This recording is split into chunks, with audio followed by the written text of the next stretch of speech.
국회 원구성 협상이 진통을 겪고 있는 가운데 민주당 김태년 원내대표가 내일 반드시 본회의를 열겠다고 밝혔고 통합당 주호영 원내대표는 국민의 버림을 받는 첫날이 될 것이라고 반발했습니다.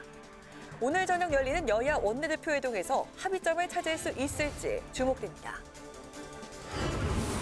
정부가 35조 3천억 원 규모의 3차 추경안을 국회에 제출했습니다. 위기기업 금융지원과 고용사회 안정망 확충, 지역경제 활성화 등에 집중 편성이 됐는데 정부 여당은 이번 달 안에 추경안을 처리한다는 방침입니다. 미래통합당 김종인 비상대책위원장이 기본소득 문제를 근본적으로 검토할 때가 됐다고 밝혔습니다. 더불어민주당은 아직 신중한 입장이지만 정의당 심상정 대표는 환영의 뜻을 나타냈고 국민의당 안철수 대표는 한국형 기본소득 도입을 검토하고 있다고 밝혔습니다. 대기자의 시선으로 분석해보는 정가 동향, 모교 정치클럽 기자 대 기자. 오늘은 21대 첫 국회 소집 요구서를 제출한 민주당의 단독 개원 가능성과 변화와 탈보수를 내세운 통합당 김종인 비대위의 행보를 짚어봅니다.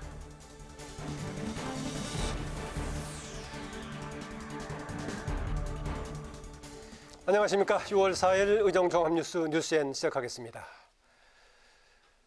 21대 국회 첫 본회의 시한이 하루 앞으로 다가왔지만 여야 원구성 협상은 좀처럼 진전을 보지 못하고 있습니다. 민주당은 내일 반드시 본회의를 열겠다고 밝혔는데 통합당은 단독 개원은 독재의 선전포고를 하면서 강하게 반발했습니다. 잠시 후 여야 원내대표가 다시 협상을 할 예정인데요. 막판 합의를 이끌어낼 수 있을지 주목됩니다. 보도에 한도연 기자입니다.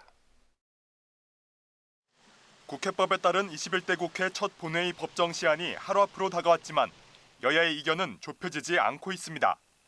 민주당은 일하는 국회는 국민의 지상 명령이라며 하늘이 두 쪽 나도 내일 본회의를 열겠다고 강조했습니다. 통합당을 향해 관행이라는 이유로 과도한 요구를 하지 말고 내일 본회의에 조건 없이 참석하라고 요구했습니다. 민주당은 내일 본회의를 일하는 국회로 나아가는 첫걸음으로 삼겠습니다. 일하는 국회를 만들어 국민의 삶을 지켜내고 국난을 극복해야 합니다. 통합당은 민주당이 겁박에 가까운 협상 태도를 보이고 있다며 일방적 국회 운영을 강행하면 국민이 용서하지 않을 것이라고 경고했습니다. 지금이라도 민주당이 국회 관례와 과거 야당 시절을 돌아보고 여야 협의에 나서면 추경, 질병관리청 승격에 협조할 수 있다고 밝혔습니다. 늘 총선에서 177석을 준 국민 민심을 이야기합니다마는 민심은 배를 띄우기도 하지만은 하루아침에 배를 뒤집을 수도 있다는 점을 잊지 말기 바랍니다. 이런 가운데 여야 원내대표는 오늘 저녁 회동을 갖고 막판 절충을 시도합니다. 관건은 국회 법제사법위원장을 어느 당이 가져가냐입니다. 민주당은 협상에 진전이 없을 경우 21대 초대 국회의장단을 구성한 이후 18개 상임위원장직 전부를 가져갈 수도 있다며 압박하고 있습니다. 통합당은 관행대로 원구성이 먼저 완료돼야 한다며 민주당의 상임위원장 독식 경고는 독재 선전포고라고 비판했습니다. 21대 새 국회의 가장 큰 목표는 일하는 국회입니다. 협치와 상생의 일하는 국회로 거듭날 수 있을지 첫 시험대인 원구성 협상에 국민의 눈이 쏠려 있습니다. 국회방송 한두영입니다. 정부가 단일 추경으로는 역대 최대인 35조 3천억 원 규모의 3차 추경안을 오늘 국회에 제출했습니다. 더불어민주당은 6월 중에 추경 처리를 강조했고 미래통합당도 원칙적으로 협조하겠다는 뜻을 밝혔습니다. 김세정 기자가 보도합니다. 정부가 제출한 3차 추경안 규모는 35조 3천억 원. 글로벌 금융위기 당시 28조 4천억 원을 넘어서는 역대 가장 큰 슈퍼 추경입니다. 민주당은 예측할 수 없는 코로나19 위기 극복을 위해 최악의 상황까지 대비한 재정 대책이라고 설명했습니다. 특히 민생 추경은 속도와 타이밍이 중요한 만큼 6월 중 반드시 통과돼야 한다고 강조했습니다. 이번 3차 민생 추경은 3분기에 효과가 발휘되어야만 경기를 반등시킬 수 있습니다. 경기가 반등되어야 위기의 터널을 신속히 빠져나갈 수 있습니다. 아울러 내일 국회 개원과 동시에 3차 추경 심사를 바로 시작해야 한다며 야당의 협력을 촉구했습니다. 민주당은 3차 추경이 신속히 집행되면 내년 우리 경제가 3%대 성장에 극적인 반등도 가능할 것으로 기대하고 있습니다. 통합당은 경제 위기 극복을 위한 추경엔 협력한다는 입장입니다. 큰 차원에서 국가 혁신, 경제 성장에 도움이 되는 정책 및 예산은 적극 협력을 할 것입니다. 반대를 위한 반대는 더 이상 하지 않겠습니다. 당초 원구성 협상과 추경을 연계할 뜻을 비췄지만 민생을 외면한다는 비판을 우려해 추경 협조 쪽으로 입장을 바꾼 것으로 보입니다. 다만 통합당은 추경안의 세부 항목과 재원 마련 등에 대해선 철저히 따져본다는 계획입니다. 특히 상반기 추경을 세 차례나 편성한 전례가 없고 23조 이상이 적자 국채 발행으로 충당돼 나라 빚이 크게 늘어날 수 있다는 점을 우려하고 있습니다. 원구성 협상이 완료되지 않은 만큼 3차 추경안 심사는 빨라도 다음 주부터나 가능할 것으로 보입니다. 국회방송 김세정입니다. 미래한국당 김종인 비상대책위원장이 연일 기본소득 관련 발언을 이어가고 있습니다. 어제 정치의 기본 목표는 물질적인 자유 확대라고 했는데 오늘은 한 걸음 더 나아가서 기본소득을 근본적으로 논의할 때가 됐다 이렇게 밝혔습니다. 여당은 아직 신중한 입장이지만 정치권 논의가 확산될 것으로 보입니다. 김동길 기자의 보도입니다. 4차 산업혁명이 본격화되면 일자리 감소가 예상되는 상황에서 실업 문제 해결 방안의 하나로 기본소득 도입이 21대 국회 화두로 떠올랐습니다. 코로나19 경제 위기에서 재난지원금이 저소득층의 소득 보정과 소비 회복에 도움이 됐다는 평가가 나온 만큼 여야 모두 기본소득 도입의 필요성에는 대체로 공감하고 있습니다. 우리가 예상했던 것보다 훨씬 빠르게 시장의 경제 활성화를 가져오는 데 큰 도움이 되고 있는 것 같습니다. 민주당은 개별 의원을 중심으로 적극적인 움직임을 보이고 있는데 소병훈, 허영 의원은 기본소득 도입을 위한 법안을 준비하고 있습니다. 하지만 조정식 정책위 의장은 당 차원의 기본소득 논의는 없다고 밝히면서 당론까지는 아직 신중한 입장입니다. 기본소득 논의에 불을 지핀 건 미래통합당입니다. 김종인 비상대책위원장은 기본소득 문제를 근본적으로 검토할 시기가 됐다며 기본소득 논의를 공식화했습니다. 포용 성장을 위한 각종 제도를 확립하고 보건체제를 재정립하며 4차 산업혁명을 위한 여건 조성, 아울러서 이로 인해서 파생되는 기본소득 문제를 근본적으로 검토할 시기가 아닌가 생각을 합니다. 국민의당 안철수 대표도 한국형 기본소득 도입을 검토하고 있다며 논의에 가세했습니다. 전 국민에게 골고루 나눠주는 방식은 국가 재정 여건상 어렵고 청년층과 저소득 노인 계층에게 복지 수요와 경제 상황에 따라 선별적으로 지급하자는 겁니다. 복지 욕구별, 경제 상황별 맞춤형 복지 제도로서의 한국형 기본소득 제도를 고민하고 모색해 나가겠습니다.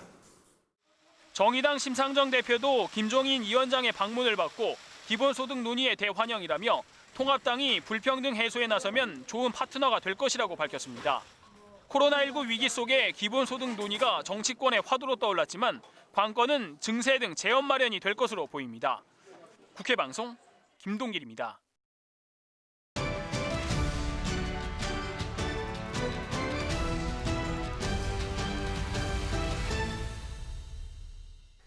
네, 이슈 분석 양윤선, 박지영 기자입니다. 어서 오세요. 어서 오세요. 네, 오늘 여당 소식 먼저 살펴보죠. 공수처 설치법에 찬성하라는 더불어민주당의 당론을 따르지 않았다 이렇게 해가지고 본회의에서 기권표 던졌죠. 그래서 금태섭 전 의원 이번에 이제 경고 징계를 받았는데 재심 신청했어요. 하여튼 이것 두고 지금 정치권에서 논란, 상당히 비판적인 논란이 많이 나오고 있는 것 같아요. 네, 그렇습니다. 이해찬 대표가 논란을 키우지 말라 입단속에 나섰는데 일부 의원들이 반발하면서 논란이 오히려 더 커지고 있는 모양새입니다.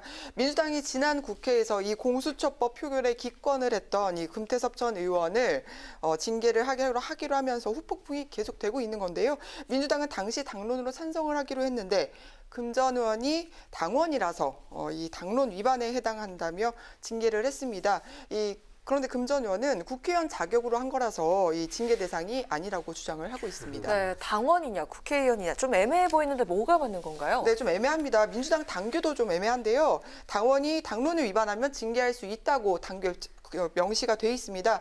하지만 국회의원 징계 사유에는 이런 내용은 없거든요. 네. 민주당 당원 당규 자체가 애매하다는 얘기입니다. 게다가 국회법엔요, 의원은 국민의 대표자이기 때문에 소속 정당의 의사에 속하지 않고 양심에 따라 투표를 해야 한다고 명시가 돼 있습니다. 금태섭 전 의원, 민주당 당규로만 봐도 당원이자 의원이었으니 보는 시각에 따라 달라지는 건데요. 문제는 이번 징계로 이 민주당 초선 의원들이 일종의 지침으로 삼으려는 거 아니냐, 이런 비판의 목소리가 나오고 있습니다. 소신파로 꼽히는 김혜영 최고위원, 이번 징계가 양심에 따른 직무 수행을 보장한 헌법과 충돌한다고 비판을 했습니다. 박용진 의원도 자신은 국회의원이기 때문에 소신껏 투표를 하겠다면서 당론에 부딪힐 경우에 어떻게 할지 이제 초선들이 좀 고민이 많을 거다라고 얘기를 했습니다. 예, 조금 전에 초선 의원들 분위기 잡으려고 하는 것 아니냐라는 비판적인 얘기가 나온다고 했었는데요. 그래도 초선 의원 중에서도 금태섭 전 의원 이 징계가 정당하다, 불가피했다라는 주장도 있어요. 예. 네. 입장을 바꾼 의원이 있습니다. 바로 조국 전 장관 수호자로 유명한 김남국 의원입니다. 네. 김남국 의원 그동안 금 전 의원의 소신을 치켜 세우기도 하고, 또 한 언론과의 인터뷰에서는 금태섭 전 의원 혹은 박용진 의원 같은 초선이 되겠다라고 발언을 소신 있는 국회의원 되겠다 이런 얘기했었죠. 네, 그렇겠습니다. 그런데 입장이 바뀌어서 소신과 안 맞으면 무소속으로 하는 게 나은 거 아니냐라고 얘기를 한 겁니다. 네, 김두관 의원도 오늘 한 방송에서 금태섭 전 의원에게 징계를 내린 거에 대해서 이중 징계 같은 느낌을 줘서 아쉽다고 했는데요. 또 다른 중진 의원은 낙천으로 책임을 졌는데 정치적 부관 참시까지 했다. 이건 초선들에 대한 당의 메시지다라고 비판을 했습니다. 금태섭 전 의원은 당론과 다른 표현을 했다고 민주당이 징계한 적도 없고 헌법과 국회법에도 맞지 않는다는 등의 5가지 이유를 들어서 징계를 취소해달라고 재심을 신청한 상태입니다. 5가지 이유요? 예. 민주당이 고비마다 함구령을 내리고 있는 부분에 대한 비판, 또 거수기인가 정당 기울인가 하는 부분에 대해선 거대 여당으로서 좀 생각해볼 지점이 있지 않는가 싶습니다. 네, 다음 주제로 가보죠. 21대 국회 열리자마자 의원들이 법안을 열심히 발의하고 있다고요? 네, 21대 국회가 본격적으로 문을 연 게 나흘째입니다. 그런데 발의된 법안이 법률안만 봤을 때 130건이 조금 넘습니다. 개원은 여야 협상이 진행 중이니 아직 문은 안 열었지만 정말 의원들이 열일을 하고 있다 이렇게 봐야 될 건데요. 첫날 발의 건수로만 보면 20대 국회가 51건이었는데 21대는 54건을 발의를 했습니다. 20대 국회 의원 발의 법안이 25,000건을 넘어서 역대 최대였는데 그랬죠, 예. 21대가 기록을 새로 쓸 거란 관측이 많습니다. 초반 기세로 봤을 때. 네, 그렇습니다. 그렇다면 발의 건수가 많다고 좋은 것이냐? 근데 그건 또 아니잖아요. 양보다는 질이겠죠.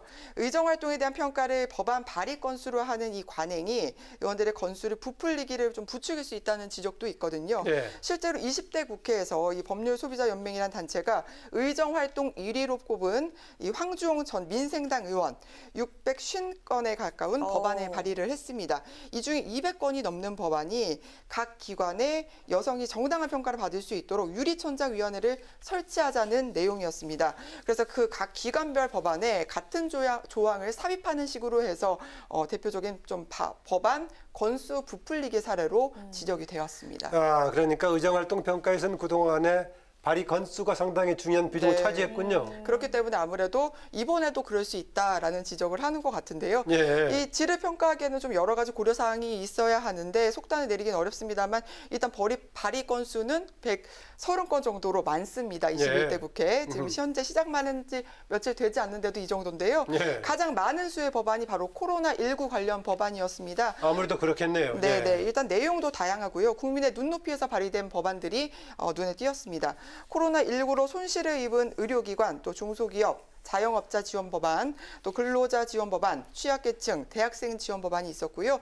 이 가족돌봄 휴가제도 어떻게 확대를 할 것인지 내용이 있었고, 질병관리본부를 청으로 승격하는 내용 등이 있었습니다. 다만 아쉬운 점은 국회가 연 지 얼마 안 됐기 때문에 이 비용 축에서가 첨부된 법안이 한 건도 없었습니다. 굉장히 중요한 부분인데 그게 없었군요. 앞으로 좀 참고할 부분이 있을 것 같고요.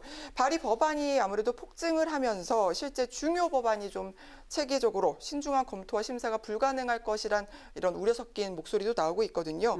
국민들이 이제 1호 법안 이런 타이틀이라든지 아니면 법안 발의 건수 1위 이런 것에 현혹되지 않는 점 의정활동에 참고하시면 어떨까요? 뭐 그렇잖아도 이번에 20대 마치면서 우리 국회 사무처에서 아주 뭐 괜찮았던 법안 이런 평가들 있죠. 네, 첫 번째로 했었는데 사실 예. 좋은 법안들이 많이 발탁이 됐었습니다. 앞으로 이제 그런 평가까지 반영한다면 네. 아무래도 뭐 질을 감안한 발의가 많이 되겠죠. 예. 네, 잘 들었습니다. 박지영 기자, 이 쏟아지는 법안들 중에서 종합부동산세 완화 법안이 발의된 게 있다고요? 벌써부터 좀 논란의 조짐이 보여요. 네, 서울 송파울을 지역구로 둔 미래통합당 네. 배현진 의원 네. 어제 자신의 1호 법안으로 그 종부세를 대폭 덜어주는 법안을 냈습니다. 투기 목적이 없는 실수요자들의 세금 부담을 덜어줘야 한다는 건데요. 배 의원이 발의한 종부세법 개정안 내용을 들여다보면요. 주택에 대한 과세 표준 공제 금액을 6억 원에서 9억 원으로 하고 1가구 1주택자는 6억 원에서 12억 원으로 올리자는 겁니다. 미래통합당뿐 아니라 민주당도 그 종부세 경감 법안을 발의할 예정이라고 하는데요. 그 민주당에선 분당을 해 김병욱 의원이 준비를 하고 있고 네. 이르면 이번 주 내에 발의를 할 예정이라고 합니다. 아, 그러니까 이제 양쪽 다 여야 같이 준비하고 있군요. 김병욱 의원도 하고 있으니까요. 네. 네. 하지만 좀 이에 대한 반발도 만만치가 않은데요. 정의당 이럴 거면 종부세 차라리 없애라고 목소리를 높이고 있습니다. 그 고액 주택 소유자들만을 위한 법안이라면서 그 집권 여당과 제1야당이 힘을 합쳐 종부세 감면 야합을 하고 있다고 비판을 했습니다. 지난 총선에서 종부세에 민감한 지역이죠. 서울 강남 3구에 출마한 후보들 여야 후보 할 것 없이 모두 그 종부세 경감을 공약으로 내걸었었는데요. 이 21대 국회에서 이 종부세 인하 법안이 통과될 수 있을지 주목이 됩니다. 네, 박지영 기자 또 이제 미래통합당의 민주당의 윤미향 의원에 대한 의혹을 또 제기했네요. 그렇습니다. 이번에는 그 부동산 차명 보유 의혹입니다. 예. 그 윤미향 의원 남편 명의의 경남 함양의 한 빌라인데요. 그 매입 자금이 수상하다는 겁니다. 윤 의원은 해당 빌라를 그 남편의 여동생 신우이죠. 신우이가 보유한 주택을 판돈으로 샀다는 취지로 해명을 했는데요. 그 미래통합당 곽상도 의원, 신우이가 판 주택의 실소유자가 윤 의원 부부였을 가능성이 있다고 밝혔습니다. 네. 그 신우이가 해당 주택을 2013년도에 5천만 원에 샀고 이후 4년 뒤 그 2017년에 1억 1,500만 원에 파는데 이 돈을 윤 의원 남편이 받아서 8,500만 원으로 논란이 된 빌라를 구입하고 남은 3천만 원은 윤 의원 계좌로 입금을 했다는 겁니다. 예. 그러니까 신우이가 주택을 팔아서 다 윤 의원 부부에게 준 셈인데요. 예. 곽 의원은 이런 근거로 윤 의원 부부가 신우이를 통해 해당 주택을 차명 보유했을 가능성이 있다고 지적을 했고요. 또 매각한 주택 소유자가 신우이가 맞다면 그 윤 의원 남편에게 그 1억 1,500만 원을 넘기는 과정에서 증여세를 탈루했을 가능성도 있다고 제기했습니다. 네, 통합당에서는 이른바 윤미향 방지법 발의도 준비하고 있다는 소식이죠? 네, 그 미래통합당 정은천 의원이 준비를 하고 있는 것으로 좀 알려졌는데요. 윤미향 방지법이요? 네, 예. 그렇습니다. 그러니까 우선 그 정의기억연대처럼 국고 보조금을 지원받는 시민단체 회계를 투명화하기 위한 법안인데요. 공익법인 설립 운영에 관한 법률을 개정을 해서 그 주무관청이 공익법인의 회계를 전자적으로 처리할 수 있는 시스템을 구축 운영하도록 한다는 겁니다. 또 기부자가 사용 내역 공개를 요청을 하면 관련 단체가 이를 공개하도록 하는 기부금품 사용법 개정안 등도 발의할 것으로 전해졌습니다. 통합당은 그 민주당 윤미향 의원에 대한 진상규명 반드시 필요하다는 입장이잖아요. 국민의당과 함께 그 민주당 윤미향 의원을 국회 윤리위에 공동 제소하는 방안도 추진할 계획인 것으로 알려졌습니다. 네, 이렇게 이제 윤미향 의원에 대해서 이런저런 문제가 계속 의혹이 잇따르고 있는데 윤미향 의원 본인은 지난번에 기자회견에서 나머지 부분은 검찰 조사 수사 과정에서 소명 다 하겠다라고 했었는데 현재 검찰 수사 어떻게 진행이 되고 있네요. 언제쯤 진행이 될까요? 그 정의기관대 후원금 부정 사용 의혹 등을 검찰이 수사를 하고 있는데요. 오늘 오전에도 그 검찰이 정의원 관계자를 그 참고인 신분으로 불러서 조사를 했다고 합니다. 네. 이에 따라 의혹의 핵심으로 꼽히고 있는 그 민주당 윤미향 의원에 대한 소환 조사가 임박했다는 관측도 나오고 있는데요. 아하. 아직까지 관련 소식이 전해진 건 없습니다. 그런데 지금 내일 민주당에서 임시국회를 소집하겠다라고 이야기를 하고 있잖아요. 내일 임시국회가 시작이 되면 그 윤 의원 불체포 특권이 생깁니다. 그래서 네. 윤 의원이 소환 요구를 거절을 해도 국회 과반수가 동의하지 않는 이상 검찰이 체포할 수 없게 되는데요. 그래서 이제 검찰이 윤 의원의 소환을 서두르지 않고 검찰이 자료를 좀 더 세밀하게 검토할 가능성도 제기가 되고 있습니다. 네, 이슈 분석 윤미향 의원 관련 검찰 수사 이끌어 들었습니다. 양윤선, 박지영 기자였습니다. 수고했습니다. 고맙습니다.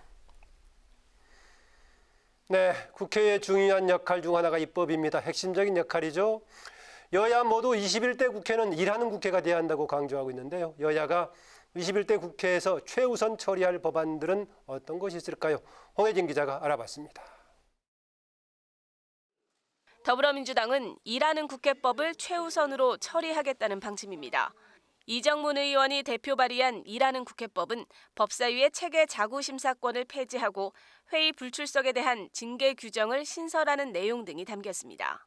아울러 일하는 국회법을 민주당 당론 1호 법안으로 통과시켜 365일 불철주야 일하는 국회를 반드시 실천하겠습니다. 민주당은 또 공수처 후속 법안 처리에도 주력할 계획입니다. 오는 7월 출범 예정인 공수처의 소관 상임위를 법사위로 하고 인사청문회 대상에 공수처장을 포함하는 내용 등이 핵심입니다. 미래통합당은 코로나19 위기 탈출을 위한 민생 패키지 법안을 당론 1호 법안으로 발의했습니다. 실질적으로 서민 생활에 도움을 주는 그런 법안들이 많아서 훨씬 더 알차고 국민들에게 도움이 되는 그런 법안이라고 생각합니다. 구체적으로는 코로나19와 같은 감염병 방역을 위해 일시적으로 사업을 중단한 경우 그 손실을 보상받을 수 있도록 하는 감염병 관리법과 국가 재난 상황으로 대학에서 수업을 진행하지 못한 경우 등록금을 환불받을 수 있는 법적 근거를 마련한 고등교육법 개정안 등입니다. 통합당은 또 준연동형 비례대표제를 폐지하는 공직선거법도 반드시 처리하겠다는 방침입니다. 여야는 이들 법안들을 최우선으로 처리하겠다고 강조하고 있지만 법안에 따라 또는 같은 법안을 놓고도 구체적인 내용에서는 이견을 보이고 있어 쉽지 않아 보입니다. 일하는 국회법의 경우 여야 모두 법안 취지엔 공감하나 법사위의 체계 자구 심사권 폐지와 관련해선 입장차를 보이고 있고 공수처 후속 법안의 경우 통합당이 공수처 자체를 반대하고 있어서 진통이 불가피해 보입니다. 국회 방송 홍혜진입니다. 더불어민주당이 9월 정기국회 이전에 국정감사를 실시하는 방안을 추진합니다. 민주당 일하는 국회 추진단은 정기국회에서 차후년도 예산안 심사를 충실히 진행할 수 있도록 국감을 정기국회 이전에 개최하는 내용으로 국회법 개정안을 논의했다고 밝혔습니다. 또 회의록도 없이 깜깜이 심사라는 비판이 제기돼 온 예결위의 소소위를 없애는 대신 예결위의 소위를 복수로 구성하는 방안도 논의됐다고 설명했습니다. 더불어민주당 소속 국회의원과 지자체장들이 오늘 국회에서 자치 분권과 지역균형 발전 정책 개발을 위한 자치와 균형 포럼을 발족했습니다. 김태년 원내대표는 발족식에서 코로나19 사태를 겪으면서 지방정부의 역할이 더욱더 중요해졌다며 자치 입법권과 재정권을 확대하는 지방자치법 개정안을 추진하겠다고 밝혔습니다. 이 포럼에는 이낙연 코로나19 국난극복위원장을 비롯해 지방행정 경험이 있는 의원 42명과 엄태영 수원시장 등 지자체장의 21명이 참석했습니다. 고구마처럼 팍팍한 사회적 문제와 이슈를 다 함께 해결하겠다는 통합당의 사이다 정책 세미나가 매주 목요일마다 열립니다. 오늘 첫 정책 세미나에서 21대 국회 활동 방향을 주제로 강연에 나선 정진석 의원은 소속 의원 모두가 전방위적인 압박 수비에 나서 폭주 기관차 같은 여당을 견제해야 한다고 촉구했습니다. 한편 김종인 비대위원장은 정의당 심상정 대표를 만나 야당과의 협력을 당부했고 심 대표는 통합당이 불평등 해소에 적극 나서면 좋은 파트너가 될 것이라고 화답했습니다. 국민의당 안철수 대표가 여야 합의 없이 여당이 내일 단독 개원에 강행한다면 대한민국 국회 역사의 최악의 사건으로 기록될 것이라고 말했습니다. 안 대표는 최고위원회의에서 여당은 야당에게 법사위원장을 주겠다고 약속하고 국회법에 따라 내일 21대 국회를 개원해 의장단을 선출해야 한다며 이같이 밝혔습니다. 또 안 대표는 정치의 생산성은 타협과 절충에서 나온다며 진영 논리, 힘의 논리를 극복하는 것이 일하는 정치, 일하는 국회의 시작이라고 강조했습니다.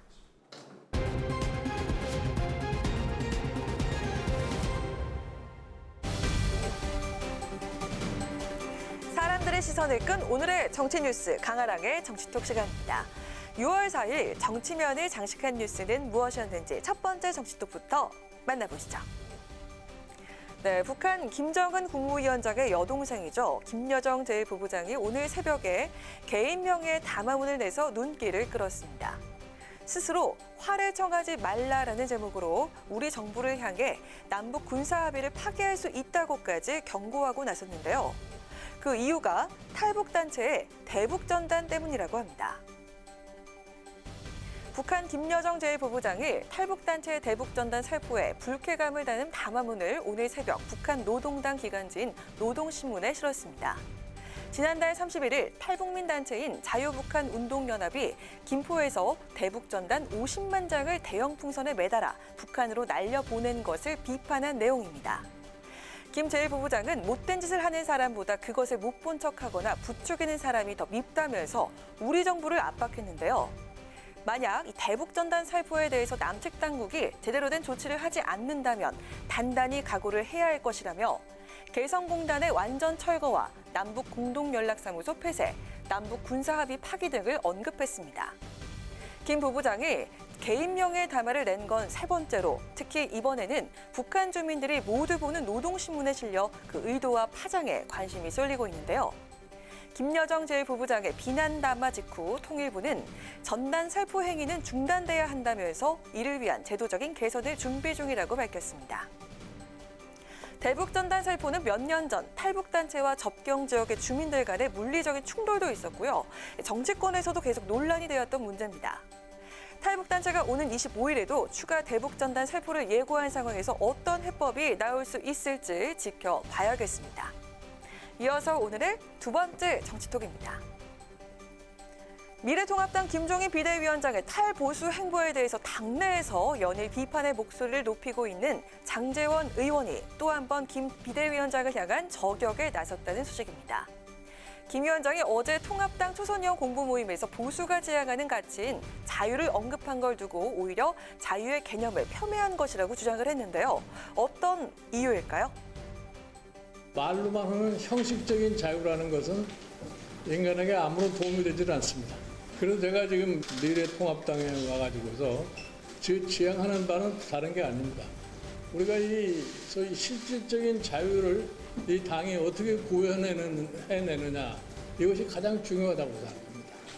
어제 통합당 초선의원 모임에 강연자로 나선 김종인 비대위원장은 통합당이 지향해야 할 자유라는 가치는 형식적인 것이 아닌 실질적인 것이 돼야 한다며 실질적 자유는 꼭 물질적인 자유를 의미한다고 강조했습니다. 김 위원장의 이 같은 발언은 누구나 자유를 추구할 수는 있지만 일자리나 소득 등이 뒷받침이 되지 않으면 이를 달성할 수 없다는 기본소득 도입의 이론적인 배경으로 꼽히는데요. 이에 대해서 장제원 의원은 자신의 SNS를 통해 그동안 통합당이 추구해온 자유의 개념을 천박한 가치로 폄훼한 것이라고 반발했습니다.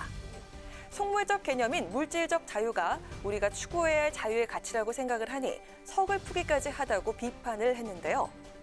오늘 아침에 한 언론과의 인터뷰에서는 자유 우파 진영의 지지를 받는 우리 당을 좌파 정당으로 만들겠다는 것인지 묻고 싶다며 김 위원장을 향해서 보수가 싫었으면 우리 당에 오지 말았어야 했다고 직격탄을 날리기도 했습니다. 김종인 비대위원장은 오늘 아침 회의에서 기본소득 문제를 근본적으로 검토할 시기라며 정치 의제로 공식화했습니다. 진보보다 더 진취적인 정당을 내건 김 위원장의 좌클릭 정책 행보가 과연 당내 반발을 잠재우고 통합당을 획기적으로 변화시킬 수 있을까요? 마지막으로 세 번째 키워드입니다. 이번 21대 국회 초선 의원들이 대거 입성을 하면서 각 의원실의 보좌진도 새로운 인물들이 속속 합류하게 됐습니다. 청와대 출신의 인사에서부터 국제기구 경력자, 서울대 출신의 일용직 노동자, 또 대학생 명예보좌진까지 배경과 이력도 다양한데요. 여기에 사상 최초로 인공지능 AI 인턴이 채용될 예정이라고 합니다. 무슨 얘기일까요? 국회의원이 이제 가장 중요한 일은 입법 활동 아니겠습니까? 그렇죠. 근데 입법 활동을 하려면 일단은 자료를 수집하고 분석하는 일이 가장 중요합니다. 네. 인공지능의 도움을 받는다면 훨씬 더 효율적으로 일을 할 수 있거든요. 네. 더불어민주당 조승래 의원이 인공지능 AI를 국회 입법 보좌진으로 활용하는 방안을 추진 중입니다. 조 의원은 미 항공우주국 나사도 2017년 조지 워싱턴이라고 하는 AI 인턴 직원을 채용을 했다며 인공지능 프로그램을 활용할 경우 속도감 있게 입법 자료를 수집하고 분석할 수 있어 의정 활동에 상당한 도움을 받을 것이라고 기대했는데요. AI 인턴 채용 공고문까지 만들었다는 조 의원의 아이디어에 많은 관심이 모아지면서 오늘 오후에는 국회의원실 AI 인턴 도입을 위한 간담회가 열리기도 했습니다.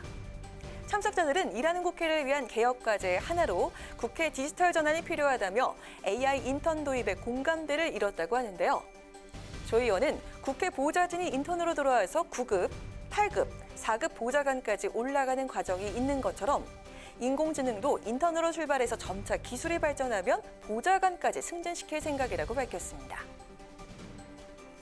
네, AI 인턴 채용 소식에 보좌진들은 우리 일자리가 다 뺏기는 것 아니냐 이렇게 웃으면서 이야기했다고 하죠. 보좌진들의 일을 뺏는 게 아니라 도와주기 위해서 인공지능을 도입한다는 게 조 의원의 설명인데요. AI 인턴이 국회에 가져올 변화 기대되지 않습니까? 지금까지 강한학의 정치톡이었습니다.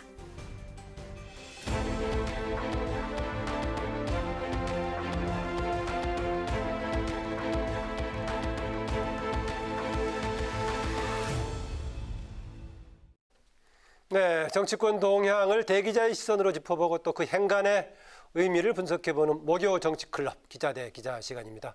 오늘도 성한용 한겨레신문 선임 기자 그리고 최병묵 TV조선 해설위원과 함께합니다. 어서 오십시오. 어서 오세요. 안녕하세요. 네.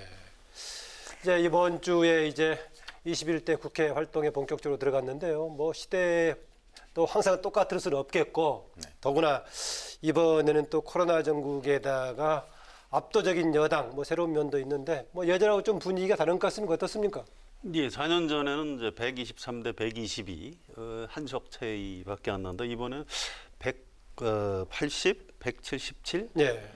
이 회의실이 좁아서 의원총회를 못 한다고. 의총하는데요. 예, 그래서 한 의자를 한 30개 더 놔서 여당을 위해서 회의실을 그 좌석을 늘려줬다고 합니다. 그래서 이게 이제 그 분위기도 이제 여야 협상, 원구성 협상을 하는데 야당이 숫자가 너무 적어서 좀 위축되는 뭐 이런 약간 좀 안타까운 장면 뭐 이런 게 나타나고 있습니다. 그렇죠. 어차피 이제 177대 103이라고 한다면 미래통합당으로서는 국회에서 국회의 뭐 대원칙이라는 게 다수결 아니겠습니까? 그러다 보니까 아마 정상적으로 법과 원칙에 따라서 여야 협상을 할 경우에 여당의 배려가 없다면 야당으로서는 아마 힘을 쓰기는 쉽지는 않을 거예요. 그런 점에서 본다면 야당은 아마 국민 앞에 직접 호소하는 방식으로 이 국회 운영에 좀 도움을 받고자 하는 유혹이 훨씬 더 커질 가능성이 높다. 이렇게 된다면 21대 국회가 20대 국회와 달리 야당이 오히려 자꾸 장외 쪽에 뭔가 관심을 갖는 그런 하나의 그 모멘텀이 생기지 않을까. 이런 부분이 저는 우려되는 부분이라고 생각을 합니다. 네, 그럼 오늘의 첫 번째 토크 주제 들어가 볼까요? 자, 먼저 최 의원님, 오늘 선택하신 내용 어떤 겁니까? 그렇죠. 아니 지금도 사실 국회는 그 내일이 6월 5일 아닙니까? 네, 그렇죠. 5일에 그 민주당이 단독으로 국회를 개원하겠다 이렇게 지금 그 선언을 해놓은 상태인데 네. 그런데 거기에 대해서 미래통합당은 그게 이제 위법하다 뭐 이렇게 지금 주장을 하면서 있는데 이 핵심은 결국 상임위원회를 어느 상임위를 어느 정당이 가져가느냐 이 문제 아니겠습니까? 더 좁혀서 얘기한다면 법사위를 어느 정당이 가져가느냐 또는 예결위를 어느 정당이 가져가느냐 이 문제 가지고 지금 여야가 맞붙어 있는데 그 이 방송이 끝나고 잠시 뒤에 뭐 여야 원내대표가 마지막 협상을 한다고는 하니까 네. 그 어떤 결과가 나올지 좀 주목은 되지만 현재의 그 전망으로 보면 법사위 문제가 그렇게 쉽게 타결이 되겠는가? 그래서 내일도 또 다시 그 민주당과 미래통합당 간에 개원부터 대결하는 그런 장면이 연출되지 않을까 이런 생각이 듭니다. 강행할 걸로 보십니까? 그대로? 아니 일단 국회 문은 뭐 하늘이 두 쪽라도 연다고 하니까 문을 열어놓는데 그럼 협상의 결과가 뭐 새로운 게 나올 걸로 보십니까? 저는 협상의 결과 오늘은 적어도 새로운 게 나오지 않을 거라고 봅니다. 그러면 내일 문을 열 텐데 열어서 이제 안건이 없지 않습니까? 그러니까 열어놓은 상태로 진행이 되는 왜 과거에 보면 개문발차라고 흔히 얘기하죠. 네. 아마 그런 상황이 되지 않을까 봅니다. 어떻게 좀 뭔가 조금 변화 여지가 있어 보입니까? 어떻습니까? 글쎄요, 일단 여당에서는 굉장히 강경해요. 내일 개원식은 어떻게든 하겠다. 코로나 사태가 워낙 위중하기 때문에 국민에 대한 예의 차원에서도 해야 된다. 아마 지킬 것 같고요. 야당이 이제 그 오늘 의원총회를 오후에 꽤 오래 했습니다. 기자들 다 좀 비켜달라고 비공개 이제 전략회의를 했는데 이 정당의 의원총회는 사실 그 공개회의나 마찬가지입니다. 그 안에서 이제 무슨 얘기하는지 기자들이 거의 실시간으로 이제 알게 돼 있고요. 지금도 이제 이미 기사가 올라오고 있습니다. 옛날에 기자들이 문틈으로 들었다고 누가 화내고 했던 국회의원도 있었죠. 예, 그 중간중간 나오는 의원들한테 물어보면 다 알려줘요. 뭐 내가 이런 얘기 했다 아니면 누가 이런 얘기 하더라. 근데 이런 겁니다. 지금 그 야당 의원들의 고민은 현실적으로 힘이 없는데 국민 앞에 어떤 명분을 좀 축적을 해야 되는데 여기서 안 들어가는 게 옳으냐. 아니면 들어가서 차라리 좀 이렇게 이렇게 협조해 주는 모습을 보이는 것이 국민한테 좀 이 야당의 어떤 변화된 모습을 보여주는 것이냐.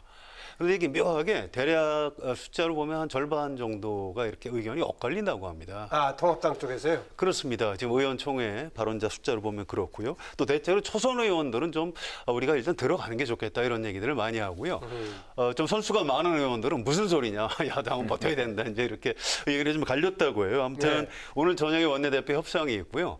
그래서 또 내일 아침에 의원총회를 다시 할 겁니다. 그래서 협상력을 높여주기 위해서 일단 대외적으로는 좀 야당도 좀 강경한 모습을 보이는 걸로 현재 시간까지 지금 그렇게 돼 있는데 제가 볼 때는 내일 아침 개원식이 야당의 어떤 태도 변화 때문에 될 가능성 또 원내대표 간에 또 단독이 아닌 같이 참여하는 형식이 될 수도 있다. 그렇습니다. 지금 여야가 다 지금 어떤 국민 앞에 코로나 사태에서 국회가 뭔가 좀 달라진 모습 보여줘야 되는 당위성 같은 게 있거든요. 그래서 좀 기대를 해도 좀 좋을 것 같습니다.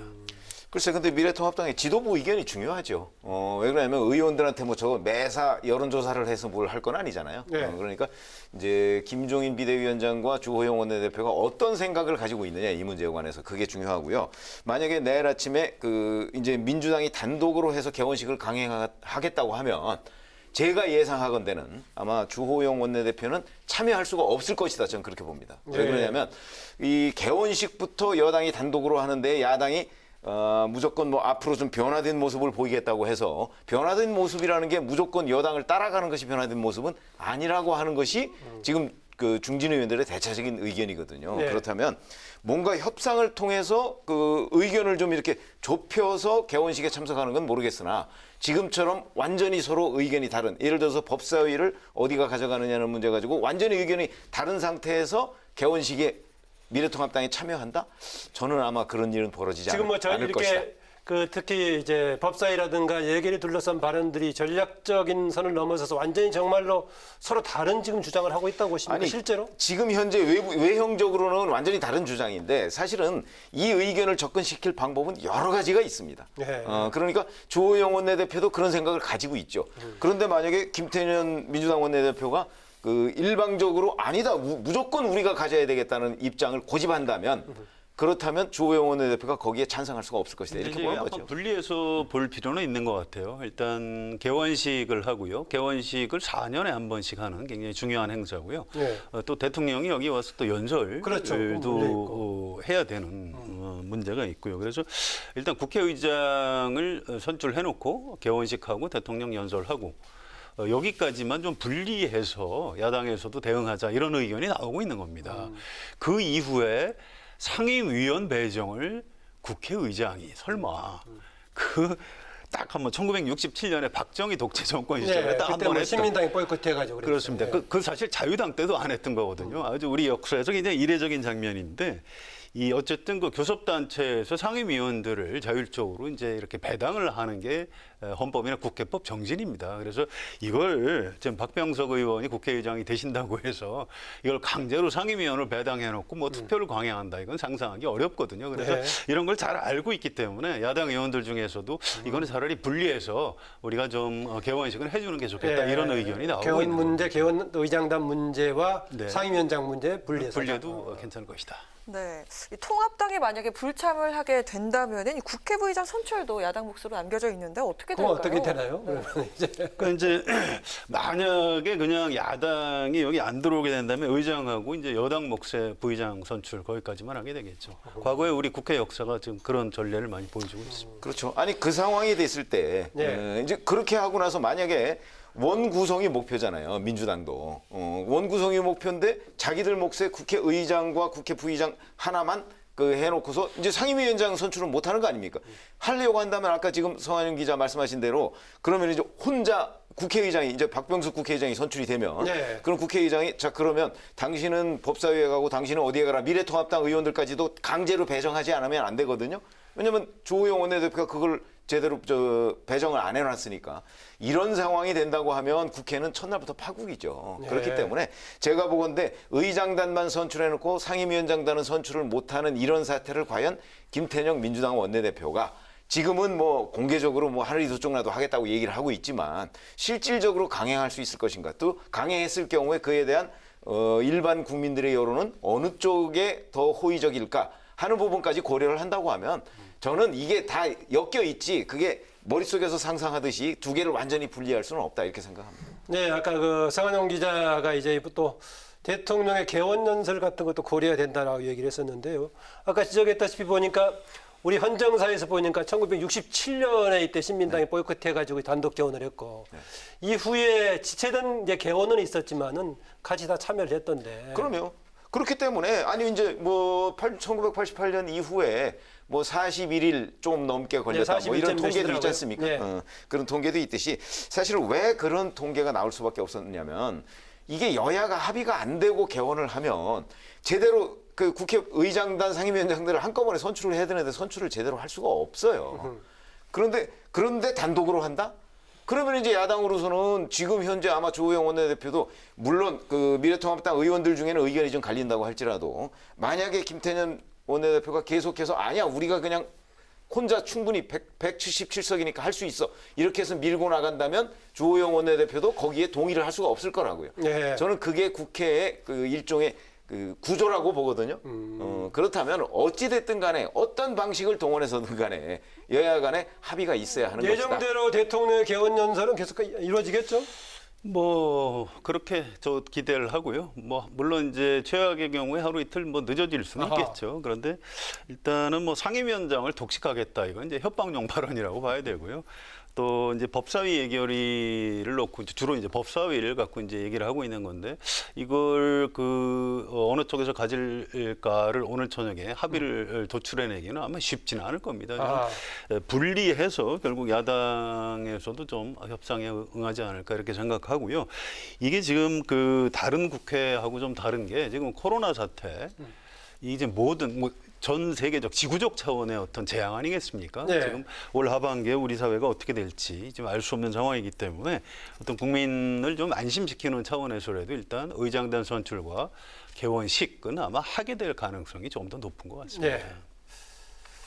네, 민주당 단독 개원으로도 진행이 된다면 그 이후의 국회 상황도 몇 가지 걱정인데요. 뭐 추정된 안건이 걸려있죠. 그렇죠. 통합당이 국회 보이콧까지 가게 될까요? 어떻게 될까요?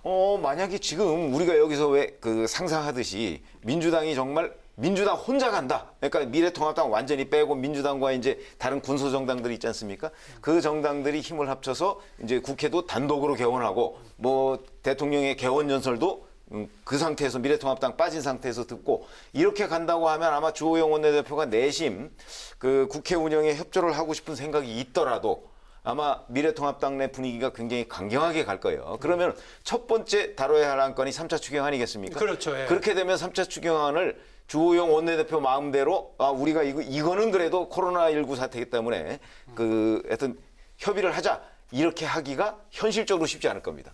그런 점에서 본다면 그 김태년 민주당 원내대표가 아마 그런 사정을 뭐 정치를 오래 했으니까 저는 잘 알 거라고 보거든요. 그렇다면 어떤 식으로든 합의를 시도하거나 또는 미래통합당의 의견을 조금이라도 반영을 해서 국회를 이끌어가지 않을까. 이렇게 저는 예상을 하고 있습니다. 정치라는 게 뭐 아무것도 안 될 것 같아도 또 이제 마감 시간 되면 또 합의를 하고 이렇게 풀어내는 게 여야 그 정치 대화와 타협의 정치의 어떤 묘미이기도 합니다. 그래서 너무 걱정 안 하셔도 될 것 같고요. 너무 걱정 안 해도 된다. 네, 김종인 위원장이 특히 뭐 여당의 뭐 발목을 잡는 건 하지 않겠다. 사실은 이게 중대한 함의가 있습니다. 지난 20대 국회에서 그렇게 하다가 야당이 망했거든요. 그래서 이 달라진 모습을 보여준다고 뭐 여러 차례 공언을 했기 때문에 타협이 일단 될 걸로 보고요. 네. 또 좀 어려워진다고 해서 뭐 국회 보이콧을 한다든가 뭐 그런 일은 아마 하지 않을 걸로 예상합니다. 네, 알겠습니다. 강기정 정무수석이 그 김종인 비대위원장 만나서 대통령이 5일날 개원연설하려고 지금 문장 다듬고 있다 이런 요청까지 했었는데 뭐 서로가 좀 조정이 되길 기대해 봅니다. 현재로서는 아직은 대치 상황인데 우리 성한용 기자는 그래도 역시 풀어갈 거다라고 좀 기대를 하고 있는 것 같습니다. 우리 성 기자는 이번 주에 주목했던 주제가 어떤 겁니까? 예, 김종인 위원장 체제로 이제 미래통합당이 지금 가고 있죠. 그런데 미래통합당 사람들한테 우리 이제 보수 진보 이런 얘기 좀 하지 말라 이런 주문을 했어요. 그래서 총선 패배 이후에 어떤 미래통합당 이 어떤 큰 변화의 계기를 맞게 되는 것 같습니다. 그래서 김종인 비대위 체제의 미래통합당의 변화 과연 어디까지 갈까 이렇게 잡아봤습니다. 네, 그 얘기하신 대로 상당히 많은 변화를 얘기하고 있습니다. 말 그대로 변화에다가 변화 정도가 아니라 변화 그 이상의 변화 용어를 쓰고 있고요. 아까 얘기했던 진취적인 정당 또 약자와의 동행 이런 용어를 쓰고 있던데 뭐 어느 정도 좀 구상이 잡힌다고 보시면 어떻습니까? 그렇습니다. 저는 이게 뭐 어떤 분들은 이게 뭐 정치적인 제스처 이렇게 보는 분들도 있는데 전 그렇게 보지를 않는 게요. 김종인 위원장이 본인의 어떤 소신입니다. 정치적 소신, 또 정책적 노선이기도 하고요. 박정희 정부에서 그 의료보험하고 재형저축 도입을 건의했던 사람이 본인이 공부하고 와서 그때 했을 때. 서강대 교수 시절에 그랬고요. 또 1987년 개헌을 할 때 헌법에 경제민주화 조항을 집어넣은 사람입니다. 또 노태우 정부 청와대 경제수석을 하면서 재벌들이 가지고 있는 비업무용 부동산을 매각해라. 그랬죠. 예. 굉장히 어떤 경제 민주화 정리해 주니까 여러 가지가 있군요. 대목마다 보니까. 그렇습니다. 네. 또 지난번에 박근혜 2011년인가요? 비대위원회에 참여해가지고 또 뭐 여러 가지 경제 민주화 또 그때도 이제 뭐 보수 이런 말을 쓰지 마라 뭐 이런 얘기도 했었죠. 그래서 이분이 이제 마침내 야당의 대표가 된 거거든요. 그래서 본래 자신이 가지고 있던 어떤 정책 노선을 이번에 최대한 좀 관철을 시키려고 지금 노력하는 그런 측면으로 해석을 해야 될 겁니다. 네, 과연 어느 정도 구상을 담고 있느냐, 뭐 어떤 의도인가 이런 얘기입니다. 저는 뭐 충분히 담고 있다고 생각을 하고요. 왜 그러냐면 지금 21대 국회의원 당선자들이 김종인 비대위 체제를 승인을 한 거 아닙니까? 그렇게 된다면 적어도 김종인이라는 그 비대위원장이 어떠한 지금 성한용 기자께서 말씀하신 대로 어떠한 과거의 행적을 가지고 있다는 건 다 알거든요. 아는데도 알기 때문에 김종인 비대위원장 체제를 반대했던 그 당선자들도 굉장히 많아요. 네. 아마 저 사람이 여기에 들어오면 이 당을 뭐 뿌리째, 송두리째 바꿔버릴 것이다. 뭐 이런 것들 또는 우리는 보수적 가치를 계속 지켜야 된다. 이렇게 주장하는 의원들도 있는 거 아닙니까? 네. 그러다 보니까 이제 반대했던 사람도 있고 그래서 이제 그 반대와 찬성 간의 여러 이 공방을 벌이다가 결국은 김종인 체제를 선택을 했어요. 그러면은 김종인 비대위원장이 가지고 있는 그 철학과 정책 이런 부분에 관해서 적어도 지금 당선자 중에서는 그러니까 국회의원 중에서는 21대 국회의원 중에서는 그 다수가 지지한다는 의미로 저는 받아들여요. 네. 그렇기 때문에 앞으로 아까 장제원 의원 같은 그런 일부의 반발은 있겠지만 그러나 전체적인 흐름으로 보면 아마 김종인 체제 또는 김종인 위원장 개인이 가지고 있는 이 철학을 이 미래통합당과 접목시키는데 크게 무리는 없을 것이다. 약간의 저항이 있을 것이지만 아마 그건 산발적인 저항에 부딪힐 가능성이 있다. 저는 이렇게 봅니다. 네, 그런데 김 위원장의 탈보수가 이번이 처음이 아닙니다. 지난 2012년에 한나라당 비대위원으로 들어갔을 때도 보수라는 표현을 삭제하려고 했다가 당내 반발로 좌절이 된 바 있는데 이번에도 역시 반발이 이어지고 있죠. 장제원 의원은 보수가 싫으면 오지 말았어야 한다고 했는데 두 분 다 기대하는 바가 있을 것 같은데요. 자, 먼저 이번에 2012년과 어떻게 달라질까요? 아니 우선 2012년에는 그 김종인 비대위원이었어요. 비대위원장은 따로 있었잖아요. 네. 박근혜 비대위원장. 그렇죠. 박근혜 비대위원장이 그 비대위원이었어요. 그러니까 비대위원이 할 수 있는 역할은 크지는 않습니다. 행복추진위원장도 했었죠. 근데 그게 크지 않습니다. 그 역할이. 그런 점으로 봐서는 이번에는 비대위원장이에요. 위원장이고 더군다나 21대 당선자들이 선택한 비대위원장이에요. 그렇게 된다면 그때 그 비대위원으로서 n분의 1의 몫을 했다면 지금은 n분의 1이 아니고 그 N의 대부분을 차지하고 있는 것이 바로 김종인 비대위원장이라고 본다면 그때 보수라는 그 단어를 여러 그 당원 당규나 이런 곳에서 빼려고 했던 그때의 시도가 실패로 돌아갔다는 그 예를 들어서 이번에도 쉽지는 않을 것이다. 물론 쉽지는 않지만 그러나 비대위원장으로서의 역할 거기에다 또 주호영 원내대표가 이 부분에 관해서 어떤 생각을 가지고 있느냐 이것도 중요한데 주호영 원내대표는 김종인 비대위원장을 영입해서 그 옹립을 하는데 주도적인 역할을 했더군요. 했잖아요. 그렇게 된다면 이번에는 전 다를 것이다. 그래서 성공할 가능성이 매우 높게 전망하고 있습니다. 네, 장제원 의원 등의 반발, 미풍 정도일 거다라고 보시네요. 그렇지는 않은 것 같고요. 왜냐하면 이 김종인 위원장 발언에 대해서 이제 통합당 의원들을 개별적으로 만나보면 잘 말을 안 해요. 찬성하는 사람들은 찬성한다고 하는데 다른 분들은 좀 봅시다 이렇게 얘기를 합니다. 이 국회의원들이 사실 보통 사람들이 아닌 거고요. 그래서 홍준표 전 대표나 장제원 의원 같은 분들은 이제 워낙 개성이 강하시니까 드러내놓고 얘기를 하지만 지금 침묵을 지키고 있는 의원들은 속으로는 좀 반대하고 있을 가능성이 높습니다. 이 문제는 단순히 어떤 반대의 기류를 좀 느끼는 강도가 두 분이 좀 다르시네요. 그렇습니다. 저는 미래통합당 의원들만 보면은 안 된다고 생각을 해요. 이 문제는 우리나라의 이제 이른바 보수 세력 전체의 어떤 앞으로의 미래와 관련이 있는 문제입니다. 우리나라 보수 세력이 크게 보면 두 세력으로 돼 있어요. 좀 어떤 정통 보수라고 할까요? 뭐 강경 보수? 또 이제 좀 나쁘게 얘기하면 뭐 태극기 보수 이런 분들이 있고요.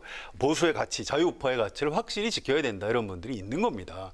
또 우리 보수가 이제 합리적 보수, 개혁적 보수로 진화하지 않으면 안 된다 이렇게 생각하는 사람들이 있는 거고요. 지금 김종인 위원장은 지금 후자의 경우 합리적 보수, 개혁적 보수 아예 그냥 탈이념, 탈보수하자 이제 이렇게까지 지금 나가고 있는 거기 때문에 지금 당장은 좀 어떤 강경 보수 이쪽에서 목소리를 현재는 낮추고 있지만 이게 그렇게 쉽지 않은 문제고요. 그래서 길게 봐서 올 연말까지 각종 이제 정책을 입법화하는 과정에서 이 미래통합당 의원들하고 김종인 위원장하고 충돌할 가능성도 여전히 남아있다고 생각을 합니다. 계속될 논의가 될 거니까는 다음 주에 기류를 보면서 좀 추가 논의해보기로 하고요. 기본소득 관련 얘기를 해보죠. 사실 뭐 이번에 바로 한 2달 전까지만 하더라도 진보정당에서도 기본소득을 지금 긴급재난 지원금 관련해서도 기본소득 용어를 쓰기가 상당히 부담스러웠었는데 이제 김종인 위원장이 기본소득 문제를 본격적으로 들고 나왔단 말이죠. 그렇죠. 아니 그런 것들이 왜냐하면 보수 얘기하면서 왜 과거에 유승민 전 의원이 뭐 따뜻한 보수 이런 얘기 했었잖아요. 네. 그러니까 그게 이제 이른바 소외계층에 대한 배려 뭐 이런 부분을 이제 그동안에 마침 민주당의 전유물인 것처럼 삼아왔는데 김종인 위원장은 본인의 철학하고도 맞고 그런 점에서 본다면 이 기본소득 도입에 저는 뭐 김종인 위원장이 충분히 문제 제기를 할 수 있다고 보고요. 청와대나 기재부는 상당히 아직은 논의할 때가 아니다 얘기하고 있습니다. 뭐 아니 그렇기 때문에 국회는 뭐 조금 진취적이니까 좀 앞서갈 수 있는 거 아니겠습니까? 저는 활성화될 수 있다고 전 그런 점에서 보면 김종인 비대위원장이 지금 그 추진하고 뭐 도입을 추진하고 있는 그런 상황이잖아요. 그러면 저는 뭐 충분히 논의가 가능하다. 그리고 그 문제에 관해서도 미래통합당 의원들도 이 문제에 관해서 그 물론 뭐 조사를 하면 아마 반대하시는 분들 굉장히 많겠죠. 재정 건전성이나 이런 거 들어서. 네. 그러나 김종인 비대위원장이 그 밀어붙일 경우에는 그게 성사가 될 가능성도 저는 아주 높다 이렇게 봅니다. 네. 오늘 오후에 이 문제를 가지고 김종인 위원장이 특별히 이제 기자 간담회를 따로 했어요. 하도 이제 기자들이 질문을 많이 하니까. 그런데 상당히 물러섰습니다. 이게 그렇게 간단한 게 아니다. 아니 그럼 그 얘기를 왜 하셨습니까? 아니 4차 산업 시대에 미리 우리가 대비를 해야 될 것 아니냐. 이런 의제를 던지는 차원에서 했다는 겁니다. 의제를 선점하는. 뭐 이런 그렇습니다. 거고요. 실제로 지금 이 부분에 대해서 지금부터 검토를 장기적으로 해보자 이런 얘기지. 이제 기자들은 좀 성격이 급하지 않습니까? 이게 당장 어떻게 되는 겁니까? 하니까 아니 그게 아니고 지금부터 장기적으로 검토를 하자는 것이다. 이제 이런 설명을 오늘 오후 간담회에서 했어요. 그래서 이 문제를 가지고 이제 여당에서는 좀 상반된 시각이 있습니다. 우리가 좀 약간 부담스러운데 오히려 야당 대표가 얘기를 꺼내주니까 잘 됐다. 이 기회에 좀 공론화하자 이런 의원들도 있고요. 야 이거 큰일 났다. 이거 저 의제 선점을 당했다. 이렇게 걱정하는 사람도 있는데 아무튼 이 문제는 당장 무슨 이걸 뭐 누가 법안을 낸다거나 정책화할 수 있는 문제는 아니고요. 다만 좀 중장기적으로 우리가 미래 일자리, 먹거리 이런 걸 생각을 해서 지금부터 좀 아주 깊이 있는 토론을 뭐 전개해 나간다 이런 면에서는 긍정적인 측면도 있는 것 같습니다. 김종인 위원장은 이쪽 저쪽으로 하여튼 그 아까 의제든 담론이든 주도하는 능력은 분명히 좀 있어 보입니다. 여하튼 이 문제도 논의의 물꼬를 텄다는 데서 굉장히 의미가 있죠. 예. 네. 네, 김종인 비대위원장은요, 거대 여당을 이끄는 이해찬 대표와도 30년 넘게 질긴 인연을 가져간 그런 사이지 않습니까? 여야 대표 케미나 관계 어떻게 전망을 하시는지요? 글쎄요, 뭐 대개 국회의 경우에는 이제 원내대표들이 이제 그 국회 여러 가지 상황을 주도하게 되고요. 뭐 대표는 좀 그렇지만 아마 그 두 분이 이제 사진 찍는 데는 상당히 웃고 있지만 원래 옛날에 그 지역구에서 한번 맞붙은 적이 있잖아요. 붙은 적이 있죠. 그렇기 때문에 그 더군다나 그 김종인 비대위원장이 과거 민주당 비대위 대표 시절에 컷오프를 한 적이 있기 때문에 아마 두 분의 케미가 굉장히 맞을 것이다는 거는 굉장히 그 성급한 판단으로 보입니다. 4년 전에 저 자리가 내 자리였는데 이런 얘기 됐습니다. 저는 이렇게 봅니다. 사실 이해찬, 김종인 두 분 다 우리나라에서 둘째 가라면 아주 서러워할 정도로 경세가라고 볼 수가 있습니다. 김종인 위원장은 제가 아까 설명드렸듯이 여러 가지 그 성과가 있는 사람이고요. 노태우 정부에서 아주 강력한 경제 수석을 했던 사람입니다. 또 뭐 이해찬 대표는 더 설명이 필요 없죠. 실세 국무총리의 그 어렵다는 교육부 장관 등등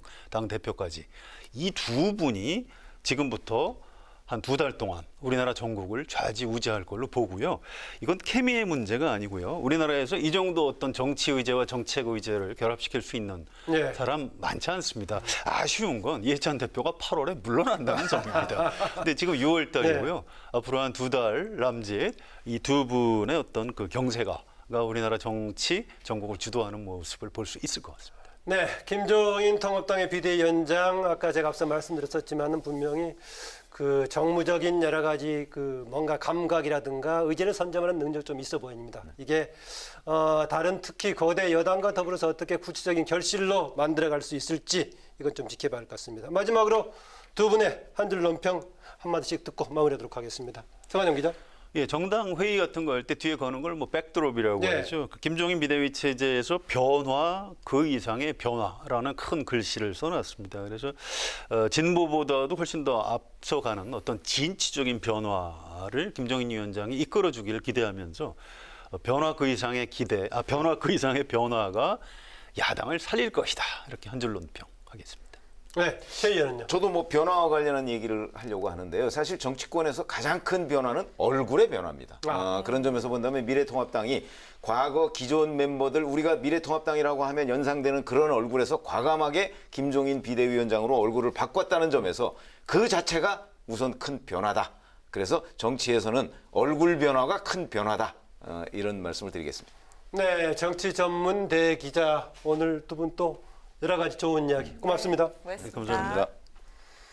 네, 지금까지 목요정치클럽 기자 대 기자 최병묵 TV조선 해설위원 성한용 한겨레신문 선임기자와 함께했습니다. 오늘 폭염특보가 내려진 남부지방은 올 들어 가장 더운 날씨를 보였습니다. 남부지방은 내일도 최고온도가 33도를 넘어설 것으로 예상되는데요. 수도권 등 중북부 지역은 공기까지 탁하다고 하니까요. 체온과 호흡기 관리 신경 쓰시기 바랍니다. 네, 이제 21대 국회가 본격화되면서 국회 초선 의원들의 활동도 조금씩 보도가 되고 있습니다. 이번 21대 국회 초선 의원이요, 전체 의원의 절반이 넘는 151명이나 됩니다. 역대 국회에서 초선 의원들의 역할을 좀 보면은요, 당 주도 세력의 행동대원으로 당파 싸움에 앞장섰을 때에는 비난의 대상이 됐습니다. 반면에 기존의 관행과는 다른 참신한 모습을 보여주었을 때는 새롭게 주목받는 초선 의원이 됐다는 점을 상기시켜드립니다. 오늘 뉴스는 여기까지입니다. 내일도 뉴스엔으로 찾아뵙겠습니다. 고맙습니다.